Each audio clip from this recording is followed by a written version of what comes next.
개설 1회 오늘은 현대사회와 불자의 삶 마지막 강의가 되겠습니다. 오늘 불자의 먼저 지난주에 했던 거 불자의 보살행과 실천 복습 잠깐 하고 넘어가겠습니다. 첫 번째 소원에 대해서 이렇게 배웠죠. 소원은 현실에서 느끼는 결핍, 부재, 고통을 넘어서 더 나은 세계를 지향하는 지극한 마음가짐이 바로 소원입니다. 우리 보살들은 평화롭고 행복하게 살아가고자 하는 중생들의 바람을 충족시켜주는 그러한 소원, 원력을 세워야 합니다. 그러려고 하면은 그러한 소원을 세워서 이렇게 이제 실행 이루어 나가려고 하다 보면 온갖 장벽이 많이 있습니다. 어떠한 난관에도 물러서지 않고 어떠한 벽에 부딪혀 막혀도 좌절하지 않는 그러한 불굴의 추진력이 있어야만이 그 소원을 원만하게 이루어서 회양을 할 수가 있습니다. 보살은 나와 상대방 사이에 선후 차별이 없이 상대방과 눈높이를 같이 해서 이러한 평화롭고 행복하게 살아가고자 하는 중생들의 바람을 충족시켜주는 이러한 일을 원만하게 이룰 수가 있습니다. 마음밭에 씨를 뿌리듯이 보리심을 심어야 하는데 보리심은 온갖 갈등이나 슬픔, 불안 등 어둠의 물결에서 벗어나고자 하는 바람으로 간절한 마음이죠. 보리심을 내는 것을 일으킬 발자 발보리심, 줄여서 발심이라고도 합니다. 발심한 마음이 발언으로 이어져 꾸준하게 정진의 물결을 타게 하는 5가지 조건이 착한 것을 가까이 하는 것, 분노하는 마음을 끊는 것, 스승, 좋은 스승을 잘 이렇게 모셔서 가르침을 잘 따르는 것, 연민한 마음, 또 부지런히 정진하는 것, 이러한 5가지를 하면은 꾸준하게 이렇게 실행해 갈 수가 있습니다. 그리고 원을 성취할 때 가장 중요한 것은 나태함, 게으름을 버리고 자신을 채찍질하면서 꾸준히 정진하는 일입니다. 흔들림 없는 자기 결단, 단호한 의지로서 온갖 유혹의 물결을 헤쳐나가야 합니다. 설사 앞길이 평탄하지 못할지라도 꿋꿋하게 앞으로 나아가야 마침내 원하는 소원을 이룰 수가 있습니다. 두 번째는 보시입니다. 보시, 우리 현대말로 하면 나눔이라고 할 수 있죠. 모든 생명은 나눔을 통해 자랍니다. 나눌 것이 없을 때는 가난을 나누는 것이 더 값집니다. 나눌 수 없을 만한 그러한 가난이란 없는 것이죠. 마음, 물질적인 양보다 나누려는 마음 그 자체가 소중합니다. 나누고 베풀면 기분도 좋아지고 삶도 윤택해집니다. 조금 많이 있어 많이 베푸는 게 중요한 게 아니고 조금이라도 나누는, 이웃과 함께 하려는 그러한 마음, 그런 따스한 마음이 중요하다고 말씀드렸죠. 보시의 공덕은 보시하는 사람은 탐욕을 끊고 선행을 쌓으며 어리석음에서 벗어나게 됩니다. 가난해서 남들처럼 보시할 수 없다 할지라도 다른 사람이 보시하는 것을 보거나 듣거나 그럴 때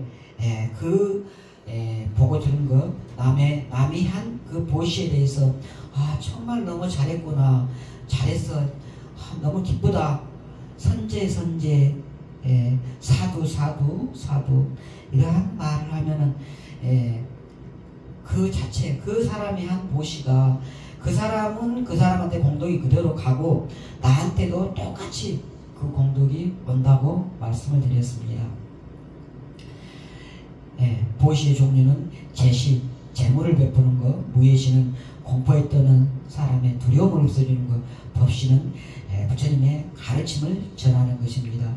법시가 가장 소중하다고 했고요. 나누고 베풀 때 자신의 능력껏 베풀어야 합니다. 너무 분에 넘치게 베풀어도 문제고 또 너무 많은데도 또 안 하는 것도 문제입니다. 자신의 능력에 맞게 이렇게 적절하게 베풀어야 합니다. 그리고 건강경에 무주상 보시, 어떠한 대상에도 집착 없이 모험 없이 보시하라고 말씀을 하고 있습니다. 주라, 줄 수 있는 만큼 아낌없이 베풀어라. 그러면은 나도 좋고 상대방도 좋으며 그만큼 세상이 밝아지는 것을 보고 경험할 수가 있습니다. 그리고 잡보장경에 모제 70 말씀드렸죠. 아무것도 이렇게 베풀 것이 없더라도, 재물이 전혀 없더라도 베풀 수 있는 7가지가 있다고 그랬습니다.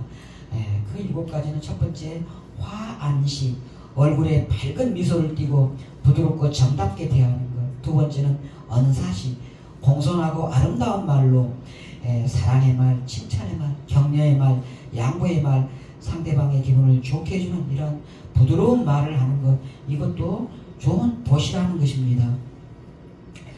세 번째는 심시, 착하고 어진 마음을 가지고 사람을 대하는 것입니다. 네 번째는 안시, 호의를 담아서 부드럽고 편안한 눈빛으로 사람을 대하는 것이고요. 다섯 번째 신시입니다. 몸으로 이렇게 하는 것인데, 힘들어하는 사람들, 남이 힘들어하는 하고 그럴 때 이렇게 대신 짐을 들어주거나 이렇게 함께 동행해주거나 이렇게 어려움을 덜어주는 것, 몸으로써 하는 거예요. 그렇게 힘들어하는 사람을 위해서 예의 바르고 친절하게 남의 일을 몸으로 도와주는 것이 신시입니다. 상자시는 다른 사람에게 자리를 내주어 양보하는 것입니다. 그리고 일곱 번째는 방사시, 사람을 하여금 편안하게 쉴 수 있는 공간을, 방이 됐던가 어떤 쉴 수 있는 쉼터, 자리를 이렇게 제공해 주는 것, 그거고요. 또 찰신하고 해서 묻지 않고 상대의 속을 헤아려서 가만히 도와주는 그러한 것도 좋은 보시가 됩니다. 이러한 7가지 무죄칠시를 행하여 습관이 붙으면 행운이 따르리라, 이렇게 부처님께서는 말씀하셨습니다. 그러면 보시는 어떠한 때 하는 것이 좋냐, 때에 맞춰 하면 더 좋다고 그랬습니다. 첫째는 멀리서 오는 사람에게 보시하고, 먼 길을 떠나는 사람에게 보시하고, 병든 사람에게, 먹을 것이 적을 때, 흉년으로 사람들이 다 굶주리고 그럴 때, 그때 이렇게 자신한테 있는 것을 주변 사람들한테 이렇게 베푸는 것입니다. 그리고 처음 나온 과일과 채소와 햇 곡식을 먼저 계를 지키고 정진하는 이러한 사람들에게 준 뒤에 자기가 먹는 이러한 5가지가 식기적절한 5가지 보시라, 이렇게 말씀을 하셨습니다. 공덕은 살아서는 통쾌하고 즐거움을 느끼며 하늘나라에 태어날 온갖 덕을 갖추고, 또 영원히 단명과 가난을 벗어나고 태어나는 곳마다 늘 부귀를 누린다, 이렇게 부처님께서 말씀을 하셨습니다. 진정한 보시의 조건은, 천한 보시는 베풀면서 내가 너에게 베풀었다 하는 그런 생각에 사로잡히거나, 또는 받는 사람의 눈치를, 받는 사람이 어떻게 반응하는가, 그걸 보면서 이렇게 보시하는 그러한 것이 천한 보시라고 했습니다. 최상의 보시는 내가 누구를 향해 베풀었다는 그러한 생각에 머물지 않으면서 하는 보시입니다. 거지에게 보시할 때도 부처님께 공양 올리는 그러한 마음으로, 부처님께 올리는 마음으로 이렇게 보시를 하면은 거지에게 그 문을 닫아버리게요. 그 문 뒤에.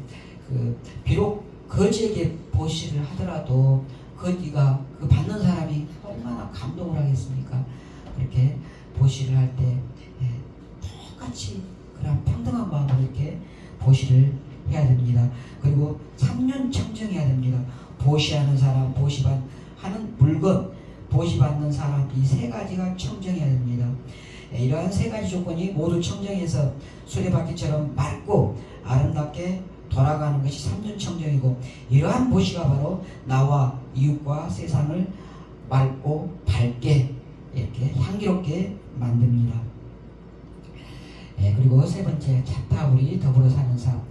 자타우리는 우주의 모든 생명들이 인드라만 건물처럼 연결되어 있기 때문에 나와 너는 둘이 아니라는 것입니다. 내 몸에는 너의 몸과 마음, 하늘에 이는 바람에 햇빛, 이러한 모든 것이 들어와서 서로 이렇게 더불어서 살아가고 있다는 것입니다. 마음공선사는 세계 일화, 세계는 한 송이 꽃, 나와 너가 나와 자연이 둘이 아닌 아름다운 세상, 이러한 것을 말씀을 하셨습니다. 그렇다고 해서 나와 세계가 한 몸이요 하나의 법이라고 해서 그것이 전체적이고 획일적인 하나를 의미하지는 않습니다. 같은 일란성 쌍둥이라도 똑같지가 않죠. 나와 너, 세상 사람들은 모두가 다른 얼굴, 다른 성격, 다른 유전자를 가집니다. 각각의 특색을 지니면서 하나로 어우러지는 것, 이게 바로 진정한 조화이고 한 몸이 지향하는 그러한 가치가 되는 것입니다. 차별하지 않아야 되겠습니다. 모든 생명들 사이에 차별은 없지만 각자가 간직한 능력과 성품에 따른 차이는 있습니다. 그래서 모든 사람들은 평등하며 출신에 따른 귀천은 벌레가 없습니다. 부처님께서는 지역이나 신분, 피부색, 성이나 빈부, 학력, 신체 조건에 따른 차별을 인정하지 않으셨고 모든 것은 행위에 의해서 결정된다. 그 사람이 어떠한 생각, 어떠한 말, 어떠한 행동을 하느냐, 그런 것에 의해서 빈부, 귀천 이런 것이 결정된다, 이렇게 말씀을 하셨습니다. 모든 존재는 평등하며 그 어떠한 사람이든 부처님의 성품과 인권을 지닌 소중한 존재입니다. 세상의 모든 존재들은 각자 나름대로의 가치와 역할을 지니고 있습니다. 다리가 짧은 오리는 다리가 짧은 대로, 다리가 긴 학은 다리가 긴 대로 각자 자기한테 맞는 그러한 것을 가지고 지니고 이렇게 살아가고 있는 것입니다. 그걸 강제로 이렇게 막 길다고 해서 막 어느 것에 맞춰가지고 강제로 짧게 하고 그런다고 해서 바른 세상이 되는 것이 아니죠. 그대로 각자 소중한 가치와 의미가 있는 것을 존중해 줘야 된다는 것입니다. 네 번째로는 화합과 공경의 삶입니다. 부처님께서는 공동체 생활을 중요하게 여겼습니다. 무엇보다도 공동체의 화합을 우선시했습니다. 아름다운 공동체는 서로 음식과 경험과 마음을 깊이 나누기에 마치 한 사람처럼 지냅니다. 이러한 공동체가 바로 대표적인 공동체가 승가 스님들의 모임, 승가 공동체입니다. 부처님이 다섯 비구가 이렇게 세 비구가 수행하는 수문에 갔을 때 어떻게 잘 화합하면서 사는가 물어봤을 때 저희는 몸은 여럿이지만 마음은 하나라고 생각합니다. 저희는 서로 화합하고 서로 감사하며 다투지 않고 우유와 물처럼 조화롭게 서로 사랑스러운 눈빛으로 대하며 지내고 있습니다. 이렇게 하면서 어떻게 이렇게 지내고 있는가를 다 이렇게 말을 합니다. 그런 것을 부처님께서 들으시고는 너희들이 이렇게 화목하게 지내는 것을 보니까 너무 기쁘다. 승가는 이렇게 화목할 때 진정한 승가다. 이렇게 말씀을 하셨습니다. 화합 공동체는 육화경으로서 이렇게 화합해서 서로 공경하면서 살아가야 됩니다. 몸으로서는 화합해서 함께 살고 입으로 분쟁하지 않고 뜻으로 화합해서 함께 이렇게 일을 하고 계획을 화합해서 함께 수행하고 견해를 화합해서 함께 이해를 함께 하고 이익이 있을 때는 어떠한 이로운 것이 있을 때는 서로 균등하게 나누는 것. 이러한 육화경은 성가 공동체뿐만 아니라 가족 공동체, 마을, 직장, 도방, 가족, 국가, 다음에는 사회, 세계 모든 공동체를 살리는 상호 존중과 화합의 원리가 될 것입니다. 공동체적 삶이 왜 중요하냐? 지구촌의 자원이 고갈되어 가서 기후온난화, 환경 파괴의 재앙으로 부메랑이 되어 돌아오고 있는 현대사회, 오늘 할 것이 이 내용이에요. 오늘 지금 이 내용을 할 건데요. 아름답고 청정한 지구, 행복한 사회를 후손들에게 물려주려면 친밀한 공동체인 가족 공동체, 지역 공동체의 복원이 절실합니다. 공동체의 모범으로서 부처님은 왓지 공동체의 7불세법을 말했습니다. 부처님 당시에도 이 공화국, 지금으로 말하면 공화국이죠. 그러한 공화국이 있었어요. 밧지라는 나라가, 다른 나라는 강력한 군주, 왕의 명령에서 다 이렇게 이루어지는 체제인데 이 밧지라는 나라는 이 공화국 체제, 그러한 공동체 서로 이렇게 최고 지도자도 서로 이렇게 모여가지고 화합해서 거기에서 이렇게 하는 뽑는 그러한 공동체를 했어요. 바찌 공동체가 있고 부처님이 태어나신 카필라국도 그런 공화국 체제였어요. 그렇게 대표를 이 군주제로서 이렇게 한 것이 아니고 서로 연합해서 이렇게 대표를 뽑아가지고 하는 그런 식이었죠. 이 왓지 공동체의 7불세법은 서로 모여 자주 회의를 하라는 것입니다. 윗사람 아랫사람이 서로 존중하고 화목하고 제정된 규약과 법을 잘 받들고 깨뜨리지 않고 또 부모에게 효도하고 어른과 스승을 공경하고 남녀가 고유의 의무를 잘 수행하며 여인들을 보호하고 마을에 성스러운 것을 공경하고 예비하며 조상을 잘 숭배하고 도와 덕을 숭상하고 훌륭한 수행자가 찾아오면 잘 섬길 때 이러한 7가지를 잘 이렇게 하면은 결코 쇠망하는 일이 망하는 일이 없을 것이다. 이렇게 부처님께서 말씀을 하셨습니다. 이러한 7불세법은 앞에 말씀드린 육화경과 더불어서 오늘날 공동체의 운영 원리로서 손색이 없다 할 것입니다. 그리고 5번째로 아픔의 나눔과 불국토 건설입니다. 유마거사는 처자를 거느리고 수행자로서 보살의 삶을 모범적으로 보여주었습니다. 유마거사가 중생구제를 위한 방편으로 병이 들었을 때 문수보살이 유마거사에게 어떻게 해서 병을 앓게 되었으며 어떻게 하면 나을 수 있을지 묻자 유마거사는 모든 중생의 아픔으로 저도 병을 앓고 있다. 만약 모든 중생의 병이 사라지면 제 병도 사라질 것입니다. 이렇게 말을 했죠. 아픈 사람의 속마음을 알아주는 것입니다. 그렇기 때문에 유마국 거사도 자신이 원소 아파가지고 아픈 중생들을 이렇게 이 진정한 병든 사람들의 진정한 아픔을 공감하고 그 심정을 알아주고 치유하기 위해서 이렇게 애쓰는 마음을 낸 거죠. 이와 같이 아파하는 사람한테는 똑같이 아픈 사람으로 다가갈 때 병이 낫는 것입니다. 정신적 고통, 신체적 고통, 이러한 질병, 병고에 시달리는 사람에게 다가가서 그 사람과 하나가 돼서 그 사람의 말을 들어주고 손을 잡아보며 함께 눈물을 흘리면은 병은 기적처럼 이렇게 나을 수도 있는 거예요. 특히 현대사회는 얼마나 외롭고 고독하고 그러한 사회인가요? 옆에서 따뜻하게 말을 걸어주고 손잡아주고 이렇게 위로해주고 격려해줄 때 버분 녹듯이 녹으면서 또 이렇게 병이 나을 수도 있는 것입니다. 불자는 이 땅에 불국토를 건설하느니 일이 불자의 사명입니다.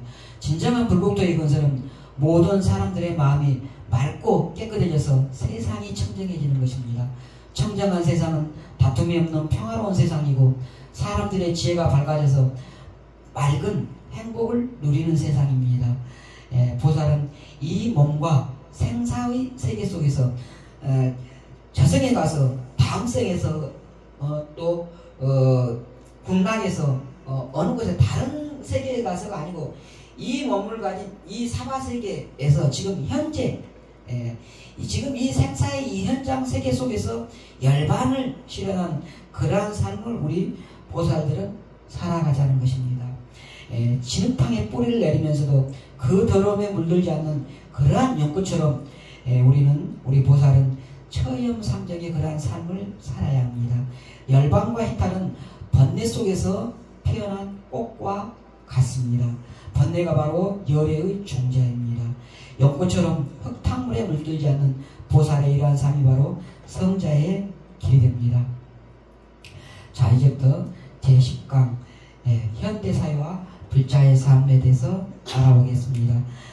급변하는 현대사회에서 불교적 삶, 불자는 어떻게 살아야 될 것인가 하는 것을 알아보는 시간입니다. 오늘 강의 목표는 모든 생명을 존중하는 불교의 가치관을 이해하고 실생활에서 실천할 수 있는 불교적 윤리관을 생각해보는 시간을 갖겠습니다. 첫 번째, 불자의 자연광과 생태 환경입니다. 먼저 지구의 역사를 보겠습니다.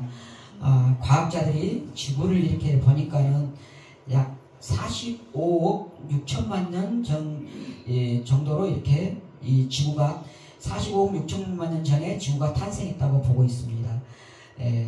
그래가지고 첫 생명이 언제쯤 태어났는가 보니까 한 40억 년 전에 첫 생명이 이렇게 지금 같은 우리 인간 같은 그런 생명이 아니고 아메바나 그런 이제 아주 가장 원초적인 생명 말하는 거죠. 첫 생명이 40억 년 전에 첫 생명이 났다. 광합성도 34억 년 전에 이렇게 가다가 이제 공룡도 나오고, 자, 인류는 언제 나왔냐? 200만 년 전에 첫 유인원이 나왔습니다. 200만 년. 여기서부터 봐보세요. 그래프가 저 거의 끄트머리잖아요. 여기 끄트머리, 여기에서 인간이 유인원이 나온 거예요.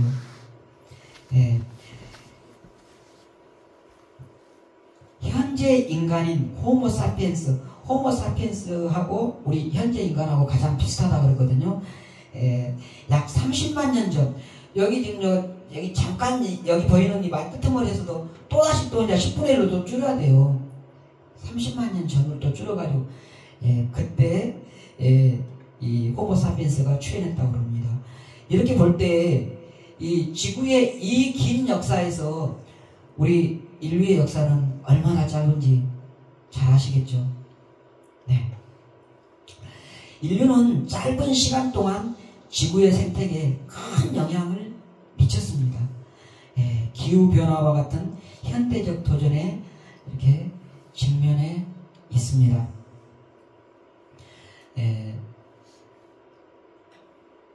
자, 먼저 불교의 생태관을 보겠습니다.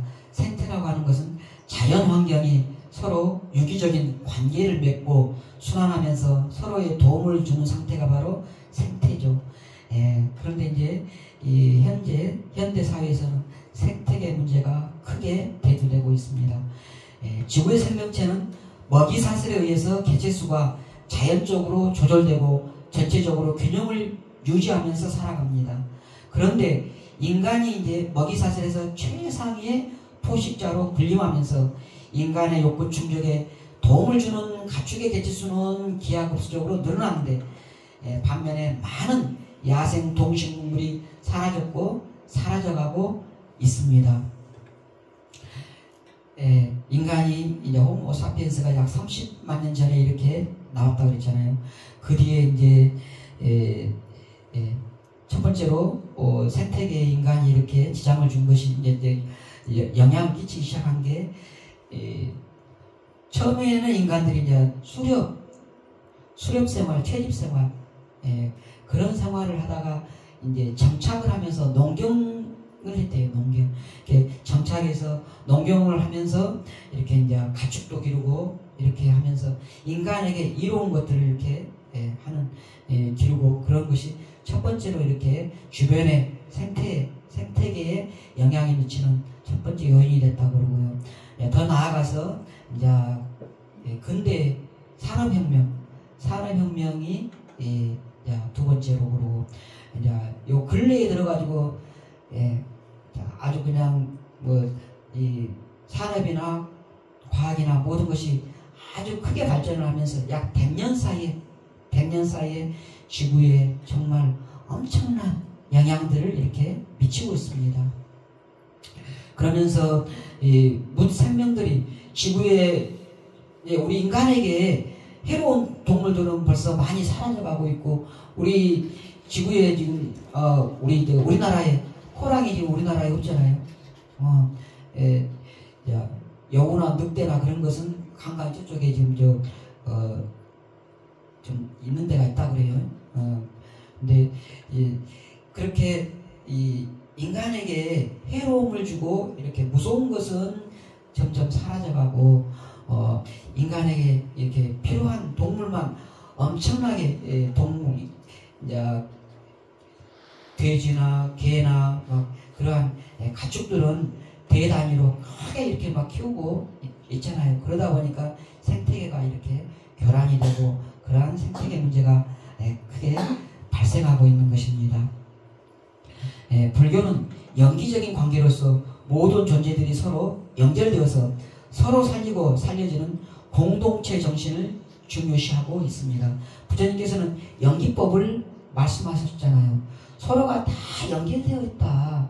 그러한 연기법을 말씀을 하셨습니다. 한 장의 종이에도 나무와 햇살과 비와 구름, 너와 나의 숨결과 몸의 흔적이 들어있기 때문에 우리는 공동체로서 이렇게 살아가는 공동체 정신을 가져야 하는 것입니다. 우리 인간만을 위해서 지구가 있는 것도 아니고 우리 인간만을 위해서 이 우주가 있는 게 아니라는 것입니다. 근데 지금 현재 요 근래부터 지금 우리 인간들의 이기심, 인간들의 이 탐욕 그런 것을 위해서 이렇게 많이 이 생태계가 파손되고 훼손되고 그렇게 되어 왔던 것입니다. 환경 문제는 모든 것이 연결이 되어 있는데 사람들이 일상에서 쓰는 치약, 세제 이런 것을 사용하는 미세 플라스틱 이러한 알갱이들이 하천으로 스며듭니다. 그러면은 바다를 오염시키죠. 그것을 또 이제 미생물들이 플랑크톤 뭐 그런 이제 온갖 미생물들이 또 먹고 그것을 또 이제 조금 더 큰 물고기들이 잡아먹고 그것을 더 큰 고기들이 잡아먹고 그 미생물을 섭취한 또 그 이제 좀 더 큰 물고기 그런 것들을 인간이 먹는 먹이사슬이 이어지면서 우리 몸과 땅과 지구 그리고 물, 바다, 강, 하천 이러한 것이 다 이렇게 병들어가고 있습니다. 무한 생산, 현대 사회는 무한 생산, 무한 소비 그러한 시대가 되고 있습니다. 뭐 택배 전화만 하면 그냥 뭐 다음날 아침까지 전화만 하면 지금 몇 시간 내로 지금 오는 것도 막 서비스도 있다고 하는데 그렇게 너무 편리한 세상에 살다 보니까는 만들어내는 것도 엄청나게 만들어내고 또 소비도 그렇게 너무 많이 하고 있죠. 이러한 신자유주의 물결 속에서 지구 에너지와 자원이 고갈되고 있으며 화석 에너지의 사용으로 지구 온난화가 가속되어서 기상이변이 속출하고 있습니다. 새로운 에너지로 각광받는 핵 에너지도 마찬가지로 거대 도시를 하루아침에 초토화시킬 수도 있습니다. 방사능 유출로 인한 생태계 파괴는 끔찍한 재앙을 불러올 수도 있는 그러한 현대사회입니다. 기후변화를 4대 지표로서 이렇게 한다 그래요. WMO에서 지구 기후현황 보고서를 이렇게 하는데 온실가스 농도, 해수면 상승, 해수온도, 해양 산성화 이 4개를 주요 지표로 채택해서 기후변화 현황을 판단한다고 합니다. 대기 중에 온실가스 농도가 봐보시겠어요? 여기 연도나 이런 것들이 너무 좀 적어서 잘 안 보이잖아요. 이 온실가스 농도는 이산화탄소, 에탄, 이산화질소, 이런 연평균 농도를 말한다고 해요. 1980년대부터 수집된 통계에 따라 보면은 이 연평균 농도가 지속적으로 이렇게 꾸준히 상승해 가고 있는 것을 보고 있습니다. 온실가스 농도가 증감에 따라서 지구의 온도가 상승하고 또 해양 바다 온도도 해수면 온도거든요. 해수면 온도도 이렇게 꾸준히 상승을 하고 설산의 눈과 북극이나 남극 이런 곳에 빙하가 녹아서 양이 이렇게 줄어들고 있습니다. 눈과 빙하가 녹음을 해서 해수면이 이렇게 꾸준히 이렇게 상승해 가고 있습니다. 대기 중에 많아진 이산화탄소를 흡수한 해양이 산성화되고 있습니다. 해양이 꾸준히 이렇게 산성화되고 있습니다.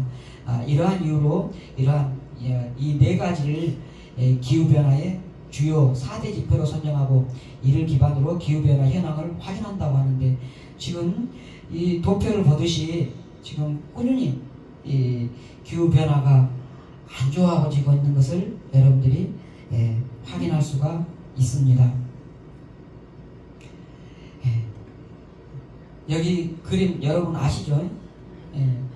극지방에 빙하가 녹으면서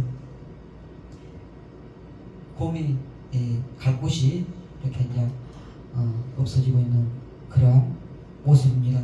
곰의 표정 보인가요? 우리는 어떻게 살으라고 그냥 하는 그런 표정이죠. 그 다음에 바다 거북이 동전을 915개를 삼켰대요. 근데 이제 태국인가 어느 나라에 이렇게 있는 거북인데, 사람들이 소원을 빌면서 이렇게 동전을 이렇게 주고 했는데, 그것을 이제 거북이가 받아서 먹었대요. 거북이가 자꾸 한쪽으로 끼우는 것을 사람이 누가 보고는 이상하다고 해서 이제 그것을 거북이를 꺼내서 이렇게 보니까는 아내가 이 동전이 그렇게 많이 있더라는 것입니다. 수술을 해가지고 동전을 다 뺐는데 결국은 죽었다고 합니다. 그리고 미세 플라스틱 9개 국가 11개 브랜드의 생수에 259개 중에서 93% 미세 플라스틱이 검출이 됐다 그래요. 생수라고 해서 안전한 게 아닙니다. 미세 플라스틱이 그만큼 검출됐다는 것이에요. 여러분들 80년대 우리 그 중학교 초등학교 때는 그 말 없었고 중고등학교 때 그 봉이 김선달 이야기를 들으면서 그 봉이 김선달이 평양에서 물 팔아먹었다고 그 이야기 들으면서 하면서, 그때 선생님이 나중에 물 팔아먹는 사람이 나올 수도 있다고, 우리가 물을 사서 먹고 공기도 사서 먹고 그런 세계가 올 수도 있다고 그때 이제 선생님이 말했거든요. 근데 얼마 안 돼가지고 지금 그런 세상을 지금 우리가 살고 있어요. 지금. 근데 그 사서 먹는 물도 미세 플라스틱이 이렇게 엄청나게 있다는 것입니다. 여기 밑에는 쓰레기 섬입니다. 이것은 여기를 봐보겠습니다.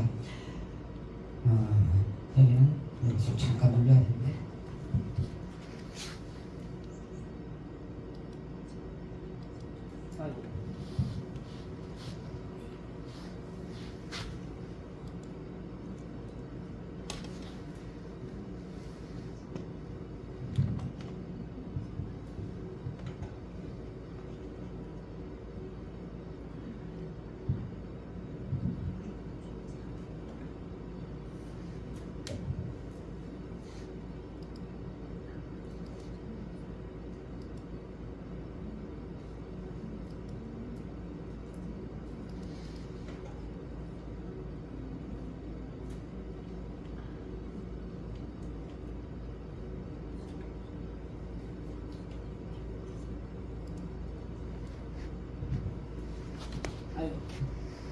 이게 안 되네. 연습할 때는 잘 됐는데 요거하고 연결을 하니까는 좀 문제가, 연결을 하는 거하고 안 하는 거하고는 차이가 좀 있는 것 같습니다. 그 쓰레기 섬이 이게 그 쓰레기들이 모여가지고 하와이하고 미국하고의 그 사이 가운데가 큰 쓰레기 섬이 이렇게 있는데, 거기가 이 국가까지 됐다 그래요. 그리고 거기에 국적을 둔 사람들도 이렇게 있고, 그 지역의 우표나 뭐 이렇게 화폐 이런 것들도 이렇게 하고, 그래서 거기에 쓰레기가 어디 쓰레기가 가장 많은가를 보니까는 중국, 일본, 거기에 쓰레기들이 이렇게 많이 왔었다고 그렇게 말하고 있습니다. 그래서 그러한 쓰레기들을 우리가 플라스틱을 좋아하는데, 이 플라스틱이 쓰기에는 편한데 문제는 썩지 않는 거예요. 그리고 이제 그 플라스틱이 분해가 되더라도 미세 플라스틱으로 또 이제 돼가지고는 마찬가지로 또 이제 또 피해를 주는 거예요. 그래서 플라스틱을 가급적이면 쓰는 것을 줄여가야 될 그러한 영상입니다. 근데 지금 보는 것이 안 되고 있네요. 자, 넘어가고요.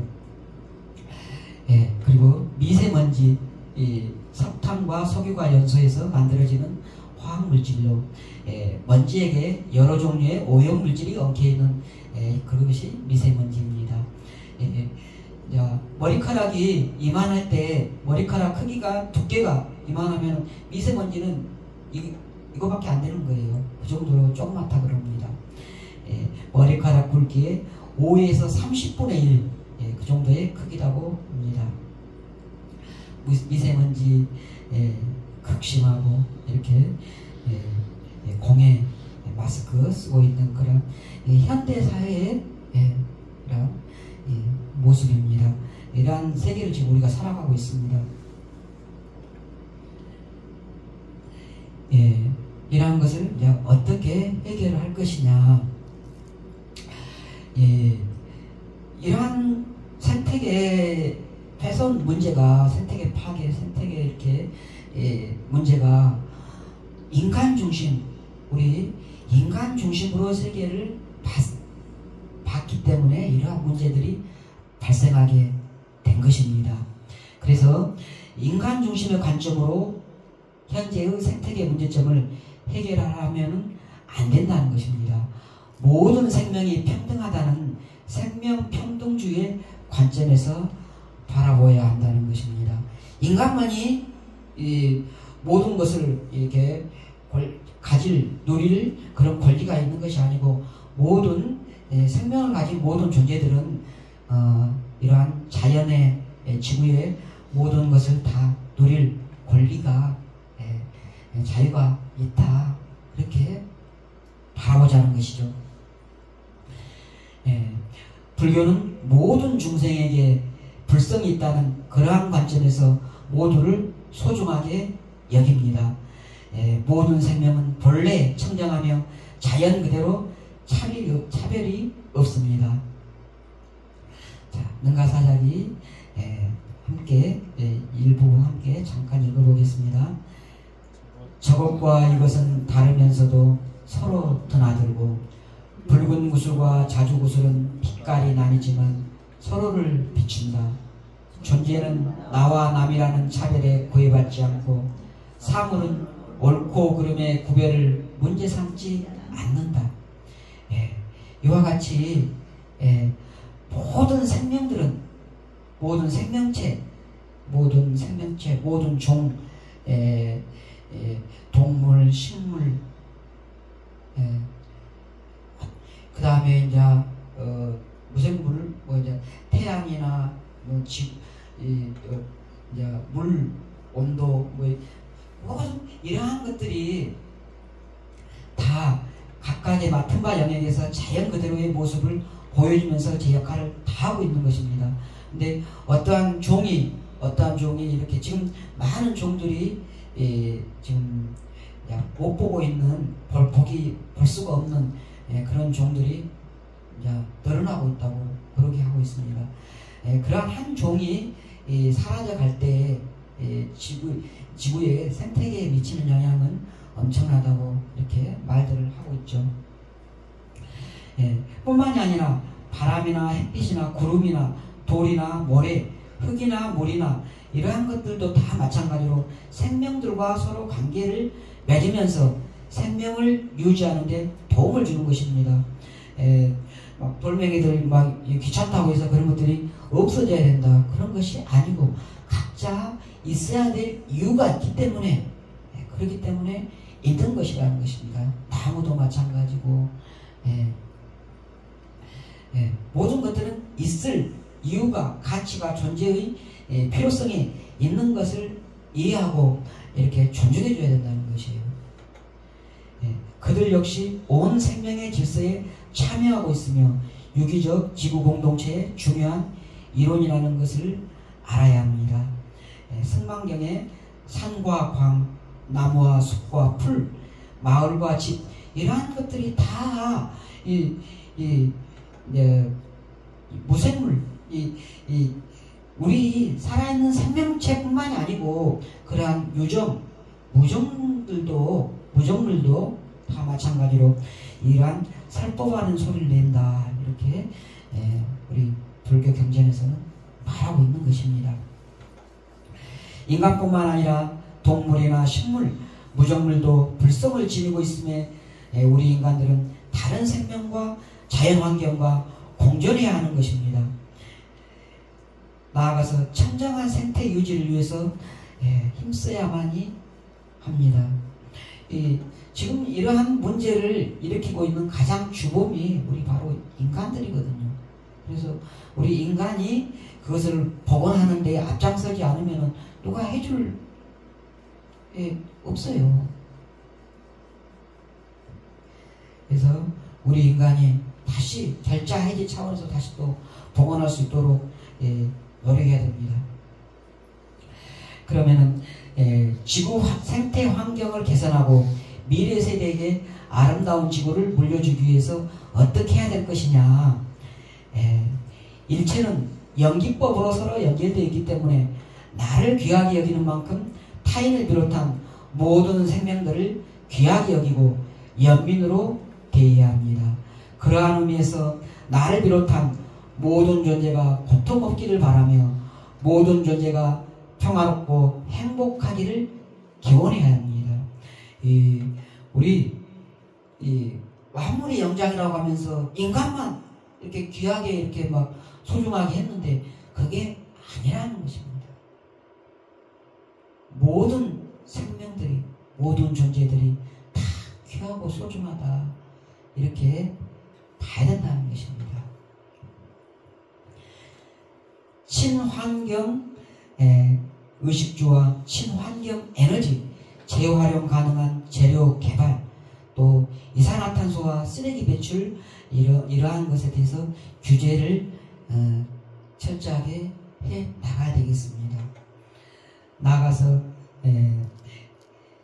친환경적인 삶, 미니멈, 이제 적게 조금으로서 이렇게 만족하는 거. 옛날에는 막 40 몇 평짜리 아파트가 이제 막 그렇게 했는데 지금은 30평, 또 20평, 이제 적당한 것, 좀 적은 것에도 만족하는 그러한 삶, 이제 미니멈 라이프, 또 심플. 많이 이렇게 가진다고 해서 행복하고 부자고 그런 것이 아니고 적게 가지면서 꼭 필요한 것만, 꼭 필요한 것에 만족하고 그렇게 살자는 것입니다. 가능한 한 적게 먹고 잘 쓰지 않는 물건은 과감하게 정리하고 필요 이상의 생활 공간도 이렇게 축소를 하면서 또 자동차도 친환경 자동차, 그리고 경차, 이러한 것들을 이렇게 타자는 것입니다. 그리고 밥상도 소복한 밥상, 너무 이렇게 많이 차려서 이렇게 그 안 먹으면 다 이제 또 버려야 되잖아요. 그래서 소박하게 먹을 만큼만 차리는 그러한 소박한 밥상, 생활도 소박하게 하고 삶도 소박하게 이렇게 살아가자는 것입니다. 나아가서 생활 속에서 생태 환경 개선을 위해서 적극 노력하자는 것이죠. 가까운 거리는 되도록이면 걸어서 가고, 또 먼 거리를 갈 때도 자가용보다는 대중교통을 가급적이면 이용을 하고, 또 3층 이내 2층이나 3층 이런 데 갈 때는 무거운 짐이 있다 그러면 어쩔 수 없지만, 그렇지 않을 때는 엘리베이터보다는 이렇게 걸어서 가면 운동도 되고 좋잖아요. 한 계단 올라갈 때 나의 건강에 많은 도움이 된다고 이렇게들 말하고 있잖아요. 내 건강을 위해서도 그렇게 엘리베이터를 타지 말고 걸어서 올라가자는 것입니다. 나아가서 다음 페이지에 불자 환경 5개가 있습니다. 이러한 불자 환경 5개를 가정이나 사회에서 실천하고 점검하며 자신을 돌아봐야 할 것입니다. 자, 불자 환경옥에 함께 보겠습니다. 자, 함께 읽어보죠. 천지자연이 모두 연결된 우주 생명임을 알아 존중하며 모시는 삶을 살겠습니다. 경쟁 대립하는 죽임의 삶이 아니라 서로 살리는 삶을 살겠습니다. 많은 것, 빠른 것보다 작고 적은 것을 추구하며 단순 소박한 삶을 살겠습니다. 깨끗함, 편리함이 마음의 분별인 줄 알아 적당히 더럽고 불편한 삶을 살겠습니다. 물질적인 풍요보다 마음의 풍요를 추구하는 수행하며 나누는 삶을 살겠습니다. 어떤가요? 좀 마음에 와 닿은가요? 네. 연기적인 그러한 현대 연기적인 그러한 이제 삶에서 우리 인간만이 인간을 위해서 모든 것이 있는 것이 아니라 서로가 다 연결되어 있고 다 소중하고 그러한 것을 알아서 서로 이렇게 함께 더불어서 살아가는 그러한 마음을 내고 그리고 서로 살리는 삶 또 아까 이 앞에 말했잖아요. 소박하고 단순한 그러한 삶이고 또 하루에 막 목욕 매일 하는 사람들 있잖아요. 그 매일 하면서 목욕하면서 뭐 배출되는 물이 어마어마하잖아요. 그래서 조금 냄새나고 조금 그럴지라도 하루에 한 번이 아니고 며칠에 한 번이라도 이렇게 목욕하는 우리 스님들은 원래 부처님은 15일에 한 번인가 그렇게 계율에 그렇게 돼 있어요. 적당히 더럽고 조금 약간 불편할지라도 그런 것을 이렇게 감내하고 그러는 삶을 좀 살아보자는 것이고 마음의 풍요를 추구하는 그러한 삶을 살아가자는 것입니다. 불자의 경제관과 잘 산다는 의미 여기서부터는 잠깐 쉬었다가 하도록 하겠습니다. 또 시작하겠습니다. 두 번째로는 불자의 경제관과 경제관에 대해서 알아보겠습니다. 부처님은 제가 신자들에게 재물은 큰 복 가운데 하나라고 강조를 하셨습니다. 이 경제관 이 부분이 전에 그 5개 이렇게 할 때 직업 관련해 가지고 한번 나온 적이 이렇게 있어요. 그때 이제 여러분들한테 우리 불자들은 가난하게 살아야 되느냐 어째야 되냐 그런 이야기도 듣고 그랬는데 부처님은 이 불자들에게 가난하게 살아라는 말 한 적 한 번도 없어요. 근데 불자들이 이상하게 그런 생각을 무소유니 뭐니 그런 이야기를 자꾸 듣다 보니까는 그런 뭐 가난해야 된다 어째야 된다 그런 생각을 갖고 있는 것 같아요. 전혀 그런 거 아닙니다. 전혀 불자들이 가난해야 된다 그런 근거가 전혀 없는 거예요. 재물이 큰 복 가운데 하나라고 강조를 하셨습니다. 유마강에 보면 먼저 사람들의 굶주림을 면하게 한 다음에 법을 베풀라. 법을 베푸는 것이 제시, 법시, 무예시 세 가지 중에 가장 큰 법이 보시다 그랬잖아요. 그렇다고 해서 막 사람들이 배고파서 굶주려 가지고는 다 죽어가고 있는데 그 사람 앞에 두고 막 법을 베푸면 누가 한 글자라도 귀에 들어오겠어요.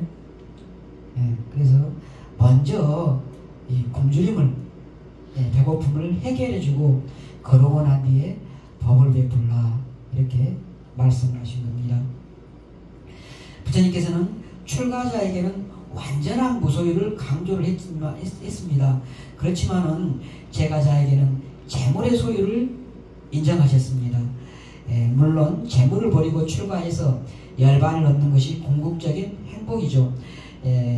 그렇지만은 재물이 있으면은 편안하고 안락하다 이렇게 말씀을 하셨습니다. 안 못다르니까야 빚 없음의 경 함께 읽어보겠습니다. 장자여, 어떤 것이 소유의 행복인가? 선남자는 노력과 부지런함으로 얻었고 팔의 힘으로 모았고 이마에 땀 흘려 벌어들인 바른 법답고 법에 따라 얻은 재물을 소유한다. 이렇게 부처님은 소유의 행복을 무소유를 강조한 게 아니고 소유의 행복, 지닌 그러한 행복도 말씀하셨어요. 노력을 해서 부지런함으로 정정당당하게 얻은 것, 또 힘들어서 땀을 흘려서 이렇게 벌어들인 법답게 얻은 이런 것을 소유하라는 거예요. 그래서 잘 쓰라. 잘 모아서 잘 쓰라. 제가자들은 게으르지 않고 재물을 모으기 위해 힘써 일하는 재미와 그로 인해 축적된 재물을 이래서 막 재물이 이렇게 축적이 쌓이면은 그 재물을 누리고 행복과 기쁨을 느껴야 합니다. 벌이 온갖 꽃을 채집해서 꿀을 모으듯이 부지런히 재산을 축적하는 것은 행복한 부자로 사는 길이기도 합니다. 그런데 이렇게 재물을 모으는 것만이 다는 아니죠. 모아서 이웃과 잘 나누면서 살아가야 됩니다. 그것은 다음 페이지 지금 여기는 이제 부자로 사는 법 이야기예요. 바른 법으로 재산을 모아야 합니다. 공갈이나 협박, 강탈 이러한 나쁜 수단 방법을 써서 이렇게 재산을 축적하지는 않아야 합니다. 돈을 많이 벌어 부자가 되기 위해서는 자신의 노력도 중요합니다. 하지만 시절 인연이 잘 맞아떨어져야 됩니다. 아무리 이렇게 노력하고 애를 썼는데도 시절 인연이 안 맞으면 안 되는 거예요. 내 혼자 살아가는 세상이 아니에요. 더불어 사는 세상이에요. 그러다 보니까 주변 사람들, 주변에 땅이나 공기나 온도나 뭐 이런 것들이 농사를 짓는 사람은 이렇게 땅이 잘 아무리 땀 흘려가지고 애를 썼는데도 흉년 들어버리면 어떡한가요? 사업하는 사람도 마찬가지예요. 나 혼자 죽으라고 했는데 주변에서 이렇게 내 뜻대로 안 될 때 안 되잖아요. 그래서 이 시절 인연이 맞아떨어져야 되는 것입니다. 다른 사람이나 자연의 도움 없이 혼자만의 힘으로 재산을 모으기는 힘듭니다. 좋은 인연을 짓는 것, 이것 또한 자신의 몫이에요. 자신한테 현재에 하고 있는 것은 자신이 현재 짓는 것이고, 좋은 인연들이 이렇게 오는 것은 과거생에 내가 했던 인연으로서 이렇게 오는 거거든요. 그 사람의 과거생에 어떻게 살았는가를 보고 싶으면은 그 사람한테 지금 현재 오고 있는 인연들, 그 사람한테 오고 있는 인연들은 과거생의 인연들, 그런 것들로 해서 이렇게 오는 것이 많아요. 물론 금생의 인연들도 있지만은 과거생의 인연들도 많이 있는 것이에요. 그래서 그러한 영향들도 있는 것이죠. 그리고 지금 현재 그래서 좋은 인연을 많이 지으라는 거예요. 좋은 인연을 많이 지으면 그만큼 현재도 잘 살고 좋아지고 나아가서 미래생에도 그 지은 만큼 미래생에 나한테 좋은 인연들이 온다는 것입니다. 그래서 가장 중요한 것은 지금 현재 이 순간이다. 현재 이 순간에서 내가 어떻게 이렇게 살아가고 있는가. 지금 현재의 모습, 현재 짓고 있는 신업, 부업, 의업, 상업을 잘 지어가는 것, 그것이 가장 중요하다. 항상 그렇게 말씀하셨습니다. 자, 첫 번째 불자가 부자로 사는 법을 이렇게 알아봤고요. 두 번째는 소유와 무소유, 그리고 나눔입니다. 그럼 혼자 이렇게 막 부자로 사는 것만이 중요한 것은 아니다는 것이죠.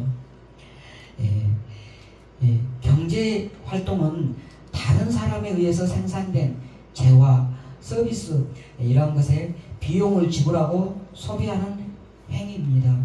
이 세상은 나 혼자서 농사짓고 나 혼자서 이렇게 뭐 상품도 만들고 나 혼자서 뭐 이렇게 도구도 만들고 나 혼자서 다 이렇게 해서 사는 것이 아니잖아요. 주변 사람들 도움, 주변에서 또 물건을 사기도 하고 그렇게 경제 활동을 이렇게 하면서 그러면서 이렇게 더불어서 살아가고 있습니다. 이러한 경제 활동이 잘 유지되려고 하려면은 생산과 소비가 균형 있게 유지가 되어야 합니다. 우리 불자는 어떻게 이 소비 활동, 경제 활동을 해야 할 것이냐? 인색, 사치 이러한 것을 벗어나서 균형 있게 이렇게 소비를 해야 한다. 이것입니다. 자화안경의 울사가경 함께 읽어보겠습니다. 어떤 것이 생활을 바르게 경영하는 것인가? 이른바 선한 사람은 그가 가진 돈과 재물에서 지출과 수입을 맞춰 알맞게 관리하여 수입이 많고 지출이 적거나 지출이 많고 수입이 적게 하지 않는다. 마치 저울을 잡은 사람이 적으면 못되고 많으면 덜어 평형을 이루어야만 그만두는 것과 같다. 부처님은 수입과 지출을 이렇게 균형을 잘 맞추라고 말씀을 하셨어요. 그 지출에는 물론 이제 저축하는 것 그런 것들도 포함을 하는 거예요. 막 다 돈만큼 다 100% 다 써오르는 그것이 지출이 아니고 저축하고 그러한 것도 물론 포함을 해서 말하는 것입니다. 불교의 경제 행위에서는 욕망의 절제, 욕망 하고 싶은 대로 하고 싶은 대로 다 100% 이렇게 하는 것이 중요한 게 아니고 그것을 잘 절제를 하라는 것입니다. 절제. 이렇게 절제를 주문을 합니다. 그러면서도 좋은 의도로 적절하게 이렇게 잘 사용할 것을 권장합니다. 써야 할 때가 있는데 저축하는 것이 미덕이고 그렇다고 해서 막 무조건 이제 절제하고 덜 쓰는 것이 좋다고 해서 막 안 쓰고 그러기만 하면 안 된다는 것이에요. 적절하게 필요할 때 잘 특히 이웃이 힘들고 괴로울 때 그 사람들 위해서 또 좀 잘 베풀고 그렇게 해야 되는 것입니다. 절제의 장점은 덜 쓰면은 덜 쓴 만큼 본인은 이제 저축을 할 수가 있죠. 그리고 내가 이렇게 덜 쓰면은 나만 덜 쓰는 것이 아니고 사람들이 너나 이렇게 다 덜 쓴다고 할 때 그러면은 그 재화는 그 물건은 이제 사람들이 필요한 덜 물건을 사게 되면은 그 물건의 가격은 하락하게 되잖아요. 그러면 하락하게 되면은 꼭 필요한 사람이 더 좀 싼 값에 이렇게 사갈 수가 있게 됩니다. 그리고 물건을 덜 사는 만큼 또 필요 이상으로 물건이 막 그렇게 만들어지는 지금 대량 생산 너무 많이 이렇게 생산돼 가지고 그것도 좀 문제잖아요. 그러한 자원의 낭비, 한 물건들 이렇게 만들어내는데 거기에 들어가는 원료 재료가 얼마나 많습니까? 그러한 낭비를 막을 수가 있습니다. 적절한 소비는 필요합니다. 그래야 경제가 잘 돌아가죠. 하지만 무절제한 소비, 무절제한 사치 이러한 것은 금물입니다. 부자는 부자 나름대로, 가난한 사람은 또 가난한 그 사람 나름대로 자기 분수에 맞는 그러한 소비 생활을 해야 하겠습니다. 무자식경의 말씀 한번 함께 읽어보겠습니다. 현명하고 지혜로운 자가 재물을 얻으면 즐기기도 하고 이웃들에게 자신이 해야 할 바를 다한다. 비난받지 않으며 일가 친척 부양한 뒤 그 영웅은 천상의 보금자리로 가게 된다.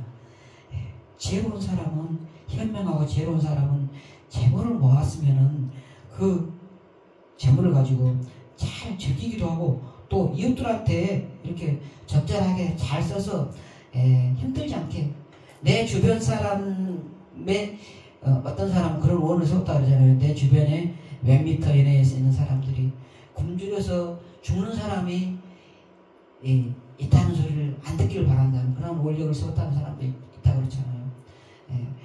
그와 마찬가지로 이웃들에게 자신이 해야 할 바를 다하고 그렇게 삶으로써 비난받지 않고 또 일가 친척, 자기 집안 식솔들, 그 다음에 친척들, 부처님 그 경전 이렇게 항상 보면은 일가 친척 이야기가 항상 나옵니다. 식솔들은 당연하고 그 집에 이제 여기 근로자들 같이 이렇게 가정부나 이렇게 이제 옛날로 하면 무슨 뭐 그런 어쨌든 집안에 같이 이렇게 있는 사람들도 포함하고 그 외에 일가 친척까지도 다 함께 부처님은 항상 같이 한 바운더리로서 이렇게 말씀을 하시더라고요. 내가 모았으면은 그 주변의 일가 친척, 그 모든 사람들이 이렇게 더불어서 잘 살 수 있도록 이렇게 나눠 가진다는 항상 부처님은 말씀을 하셔요.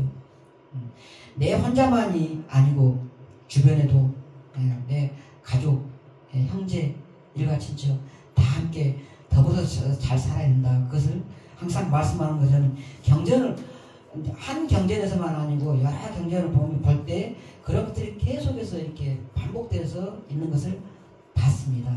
여러분들도 그것을 잘 명심하시기를 바랍니다. 그러고 나면은 이 사람이 영웅인 거예요.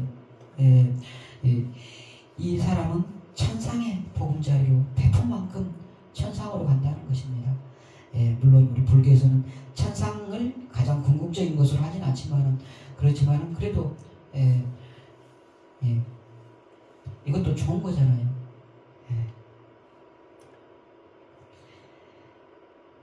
그리고 나의 것은 없다.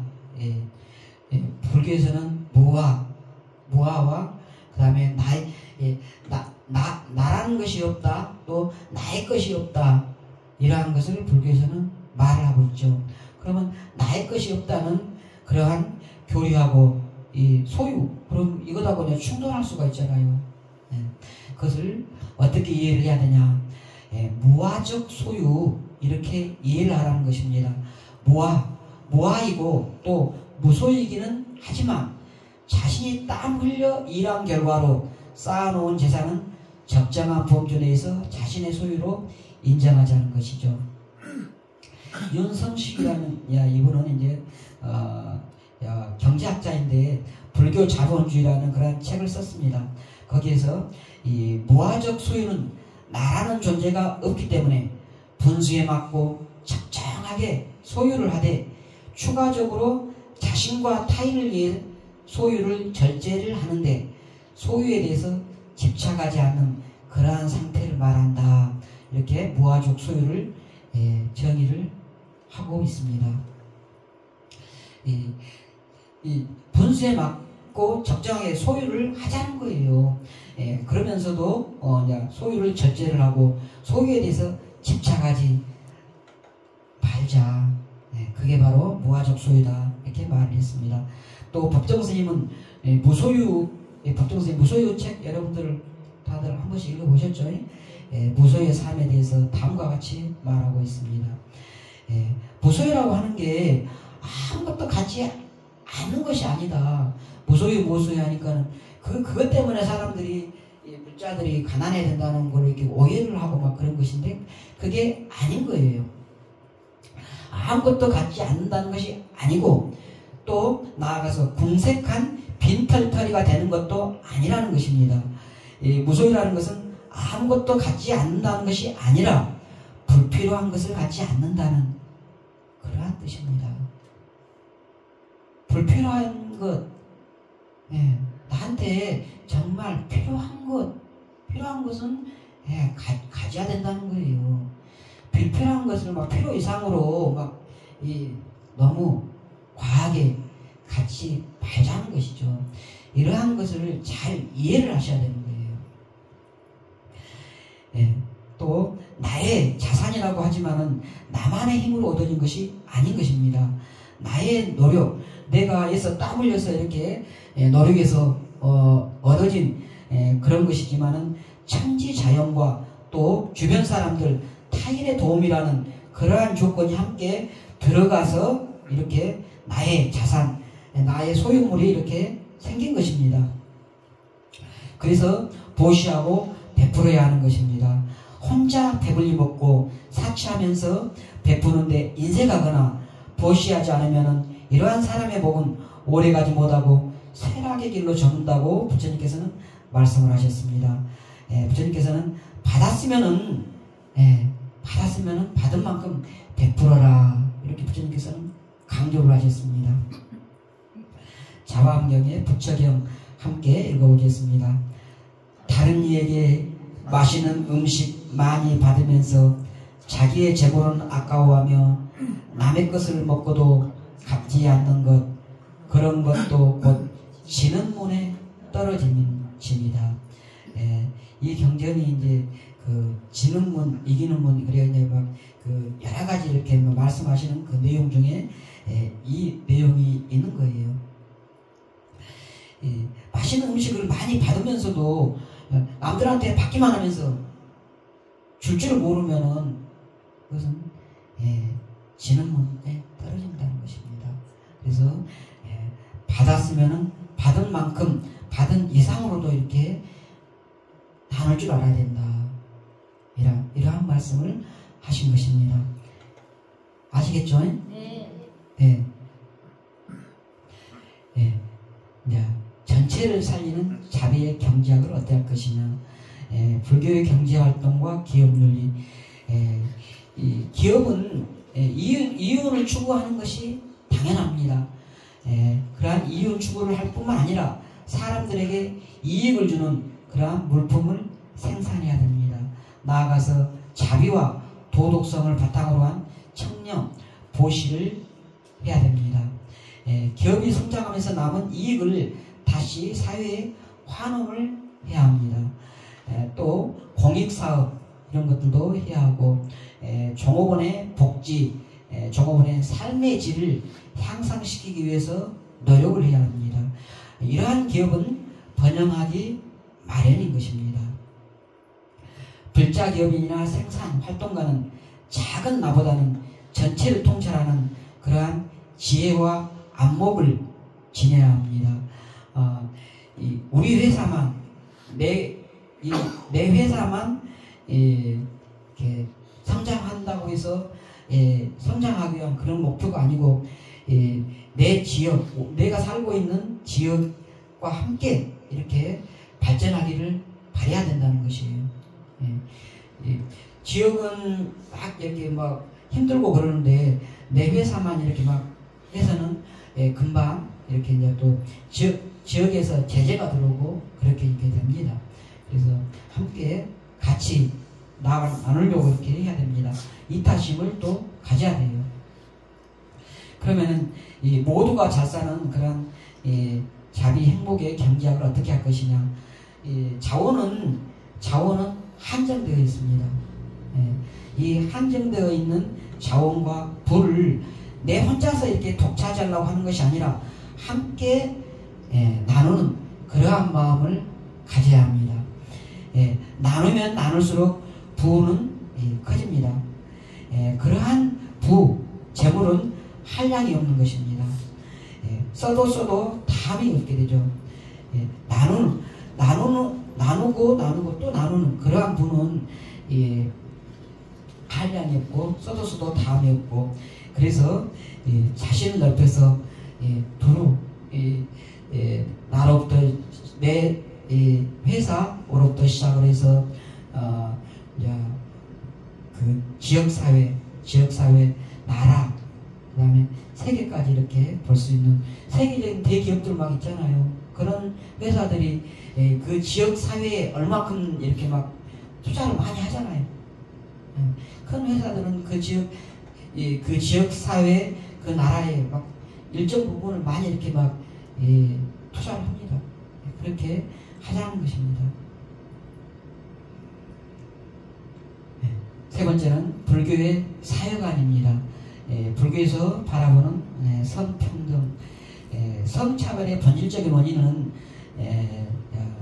예로부터 남성이 여성보다 힘이 세다는 그런 동물적 본능, 이러한 세상이 되기 전에 옛날에는 이제 뭐 모계 사회로 해서 이제 여성이 더 이제 좀 더 존중받고 그런 세계도 있었다고 이제 말해 오기도 하죠. 근데 이제 이러한 이 남성이 여성보다 힘이 세다는 동물적 본능과 그동안 남성 우월 사회가 지녀왔던 성차별과 편견, 권력과 권위 중심의 폐쇄 사회와 가부장적 제도, 그리고 일부 종교의 잘못된 독단적 전통, 이거 갈비뼈에서 이렇게 이제 또 여성을 이렇게 이제 만들었다. 그러한 이제 일부 종교의 잘못된 독단적 전통 등에서 이런 이제 성차별의 본질적 원인이 나오기도 하고 그렇다는 것입니다. 우리 불교는 초기 불교 시대부터 남성과 여성 모두가 평등하며 깨달음을 얻을 수 있는 소중한 존재로 여겨왔습니다. 부처님께서는 남성과 마찬가지로 여성의 출가도 허락하셨습니다. 남성이든지 여성이든지 성가 공동체에 출가하면 모두가 차별 없이 열애의 아들이요 열애의 딸이라고 말씀하셨습니다. 왕비가 딸을 낳고 나니까는 파세나디 왕이 표정이 안 좋아요. 그것을 부처님이 보셨습니다. 그때 부처님이 무슨 말씀을 하셨을까요? 자, 쌍이다니까요 딸의경 함께 읽어보겠습니다. 왕이시여, 딸은 아들보다 더 나은 자식이 될 수도 있어. 그녀가 자라서 현명하고 덕이 있으며 시어머니를 잘 공경하고 진실한 아내가 된다오. 그녀가 낳은 아들이 위대한 행동을 할 수도 있고 거대한 왕국을 통치할 수도 있어. 훌륭한 아내의 아들이 그 나라의 지도자가 되오. 이렇게 여성의 장점, 여성의 역할에서 또 이렇게 부각을 시키면서 이렇게 말씀을 하신 거예요.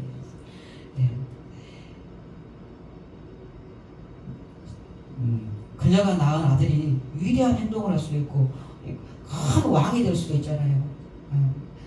왕자 다음에 왕이 될 수도 있고 왕국을 통치할 수도 있고 또 그 나라의 지도자가 될 수도 있고 이러한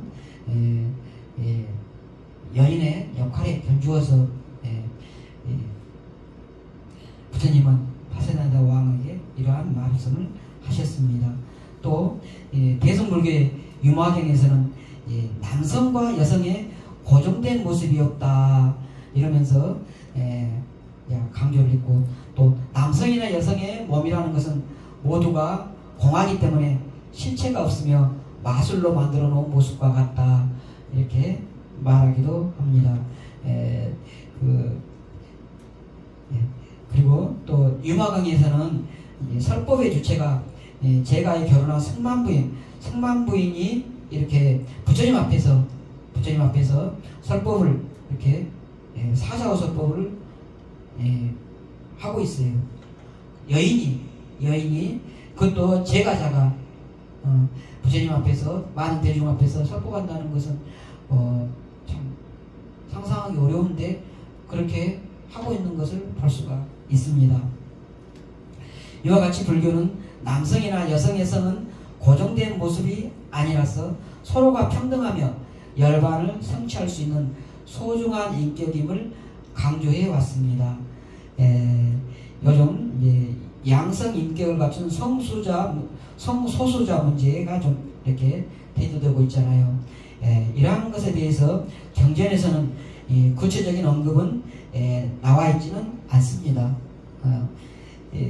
양성 인격을 갖춘 성소수자 문제 경전에서는 이제 구체적인 언급은 없지만 불교가 영기나 중도, 무와 공 이러한 것들을 강조한 점, 그러한 점에서 볼 때 이 성소수자의 권리와 입장은 존중받아 마땅히 한다, 그렇게 말하고 있습니다.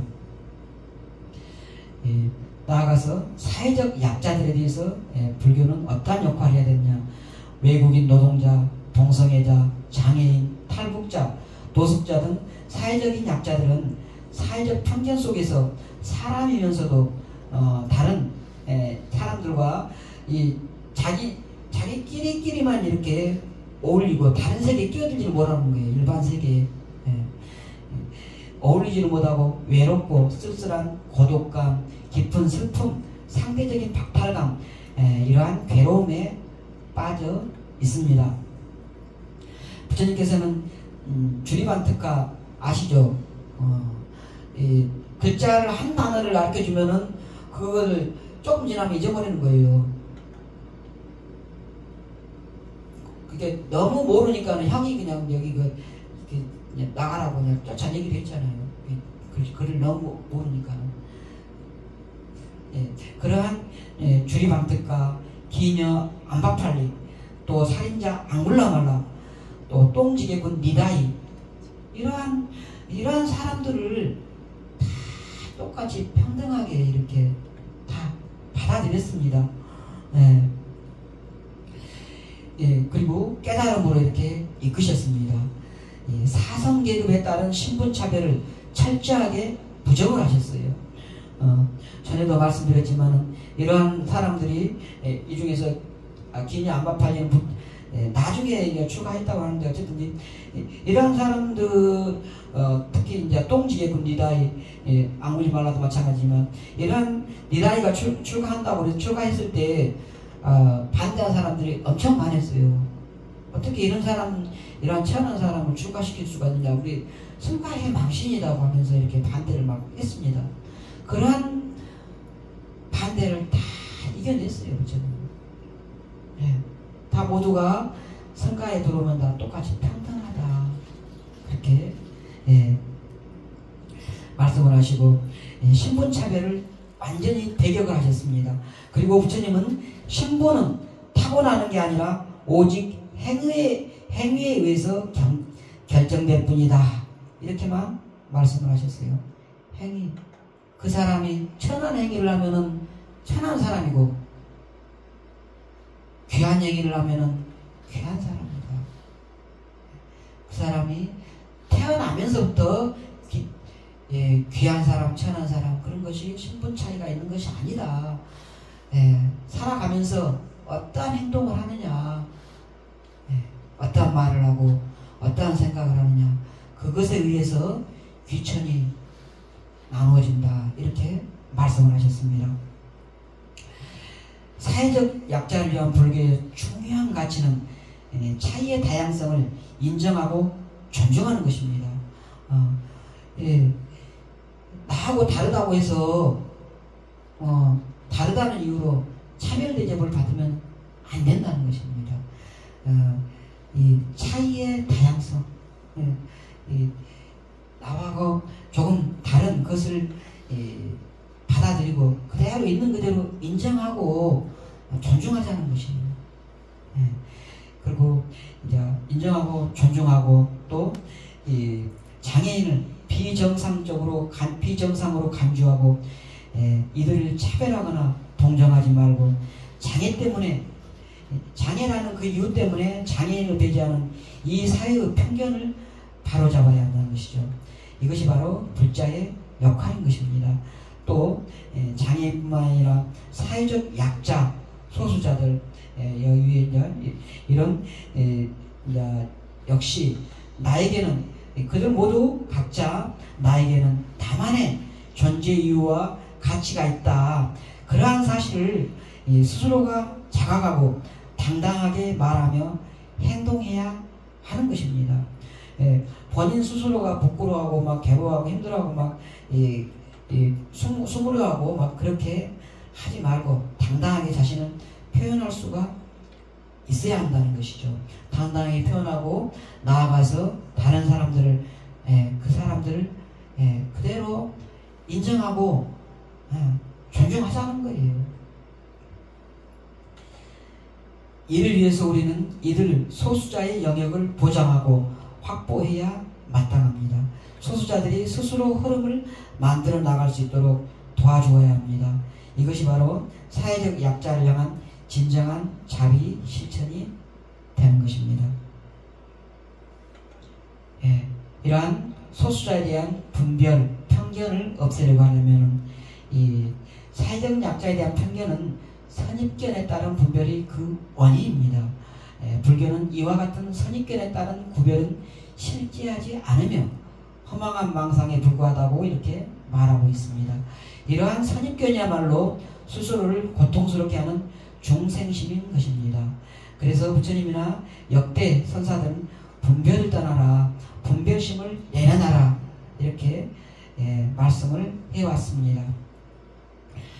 신신명 말씀 한번 같이 읽어보겠습니다.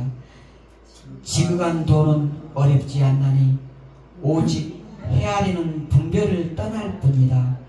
단지 미워하고 좋아하는 마음만 없으면 탁 트여 명명백백하리라. 분별심 그것을 떠나서 내려놓자는 것이죠. 미워하고 좋아하는 그러한 마음 그것만 내려놔서 없으면은 확 그냥 트여서 명명백백하다는 거예요. 밝고 환하게 다 드러난다는 것입니다. 분별을 여의면 허공과 같은 마음이 됩니다. 또한 분별을 여인다는 것은 나, 모든 중생 그리고 부처님이 둘이 아닌 평등세계를 구현하는 것입니다. 모든 생명의 본성은 공하고 평등합니다.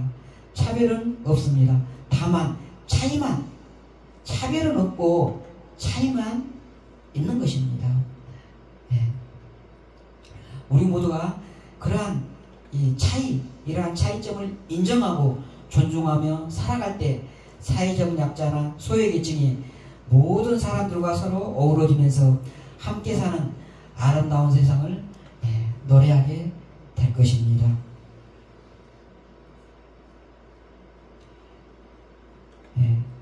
또 외국인 노동자나 동성애자, 장애인, 탈북자 이것은 잠깐 했던 것이고요.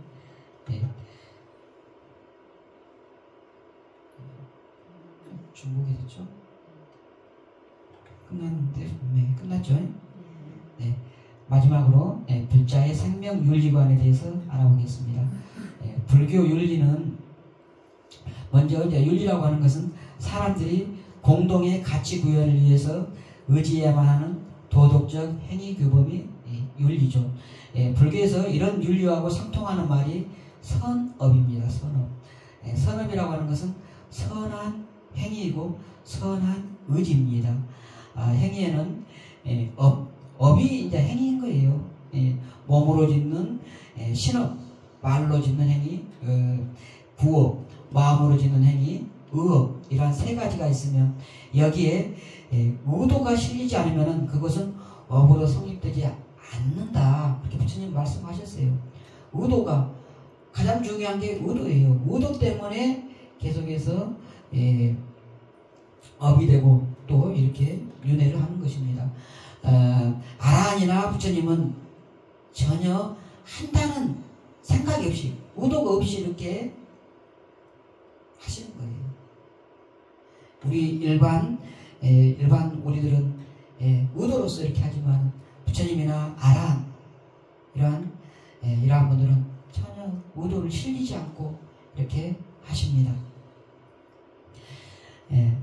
선한 의지와 선한 생활로 불자의 삶을 가꾸어 나갈 때 두렵지 않고 불안하지 않으며 안온하며 많은 공덕을 쌓게 됩니다.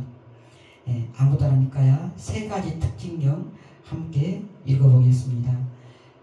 비구들이여 세 가지 특징을 지닌 현명하고 슬기로우며 참된 사람은 자신을 파괴하고 파멸시키지 않는다. 그는 자신에게 상처 주지 않고 지지자들에게 비난받지 않으며 많은 공덕을 쌓는다. 어떤 것이 그 세 가지인가? 몸으로 짓는 선한 행위, 말로 짓는 선한 행위, 마음으로 짓는 선한 행위다. 신구 삼업을 지을 때 선하게, 선한 구업, 선한 의업, 선한 신업, 이러한 업을 지으라는 것입니다.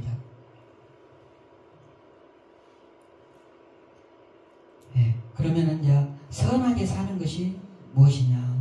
계를 지키고 이타적 삶을 사는 것입니다. 탐욕이나 분노, 어리석음이라는 탐진치 삼독을 제거하면서 사는 것이죠. 현대 사회에서는 선과 악의 문제, 또 도덕적인 판단의 기준, 윤리적 행동의 지침이 다소 모호하고 상호간에 충돌하고 있습니다. 예를 들어서 생명윤리하고 관련해서 낙태, 안락사 이런 것과 관련해서 죽음 선택의 문제, 원치 않는 임신을 했어요. 그러면은 그 원치 않는 임신을 한 산모는 괴로워요. 그걸 낙태를 하고 싶어 하는데, 낙태는 또 불법이잖아요. 생명을 죽이는 거잖아요. 그럴 때 그걸 어떻게 할 것이냐? 서로 이렇게 모순돼서 충돌이 됩니다. 또 배아 줄기세포 복제, 또 내사와 심장사, 내사를 인정할 것이냐, 심장사, 또 배아 줄기세포도 생명을 이렇게 계속해서 복제를 한 세포를 통해서 어떤 사람은 계속해서 생명을 더 늘려갈 수 있고, 또 다른 사람은 거기에 이제 갔다가 이제 또 바치고, 그러한 부분들이 문제가 되고 있고, 생명 연장과 관련한 유전자 조작, 또 인공지능 대두, 이러한 것과 관련해서 윤리적 지침, 이러한 판단 기준이 단순하지가 않고 있습니다. 생명 존중과 관련해서 원치 않는 임신을 했을 경우 산모 고통에서 측면에서 어느 정도 낙태를 인정할 것인지, 또 무의미한 생명 연장과 무가치한 연명, 이런 것과 관련해서 스스로 죽음을 선택할 수 있는지 없는지 문제, 안락사 문제 있잖아요. 안락사. 산소 호흡기를 꽂는 순간부터 나중에 호흡이 멈출 때까지 그걸 뽑으면 안 되는 거예요. 산소 호흡기를 빼면은 그때부터 이제 생명을 죽이는 것이 되는 거죠. 그래서 그 부분이 이제 그렇게 무가치한 연장을 이렇게 해야 되느냐, 무의미한 생명 연장을 해야 되느냐, 이런 부분. 인공지능의 역할, 기능 어디까지 허용할 것이냐. 지금 AI 부분에 가지고 엄청나게 발전하고 지금 막 하고 있는데, 그 부분에 대해서 법제화가 좀 더 많이 이렇게 따라야 하는 그런 부분들이 있습니다. 이 부분이 이제 인류의 미래에 어떤 사람들은 나중에는 우리 인간보다도 AI로 만들어진 로봇이나 AI로 형성된 그러한 이제 존재들이 더 많아지는 거 아니냐, 그렇게 벌써 걱정하고 있는 사람들이 있고 그래요. 옛날에 그 영화도 있었죠. 그 제목이 뭐더라?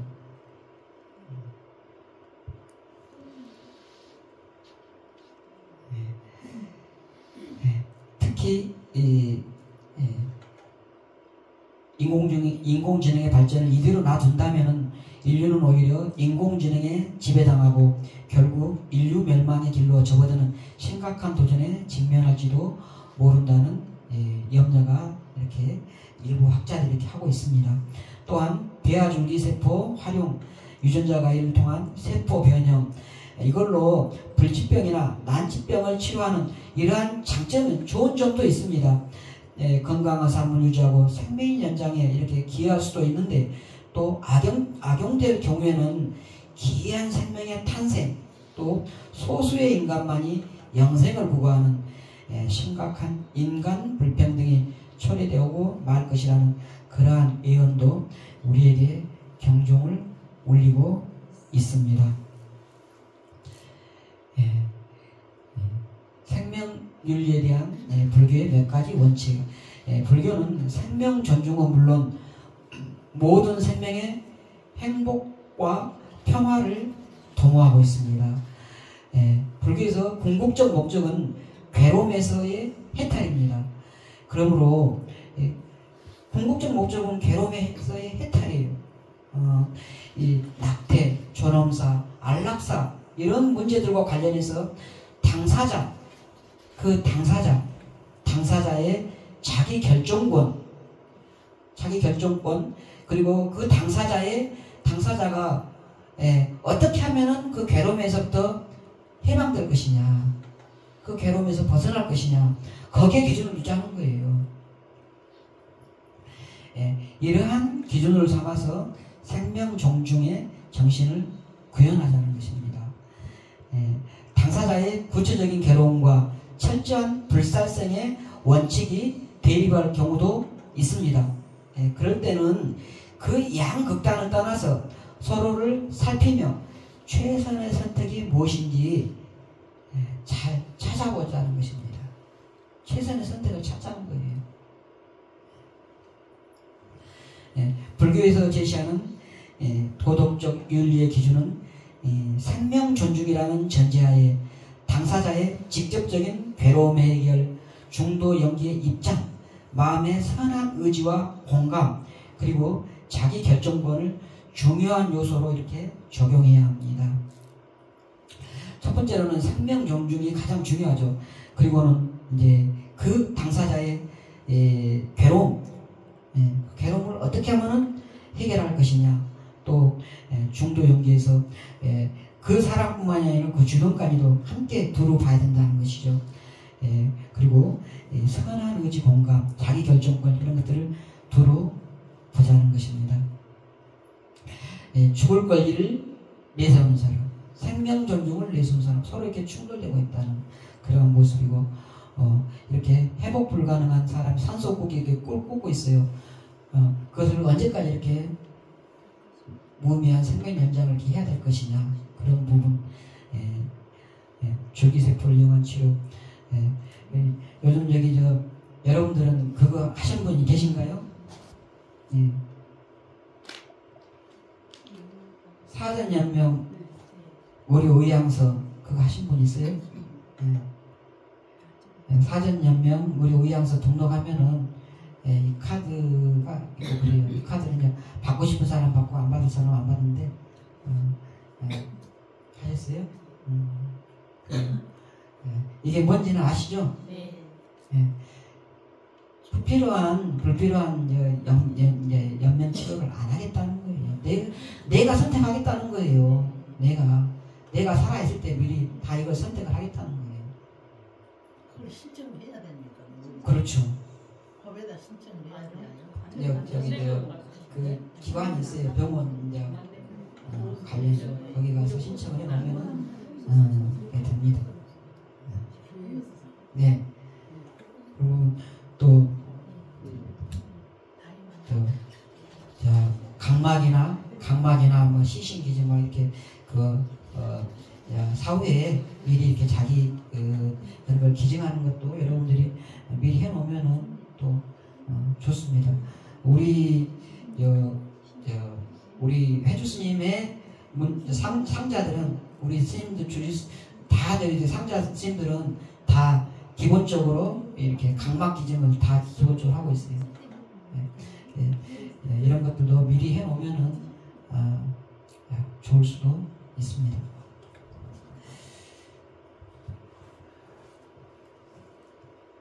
자, 오늘 교육이 이렇게 좀 적절한 시간에 끝났죠.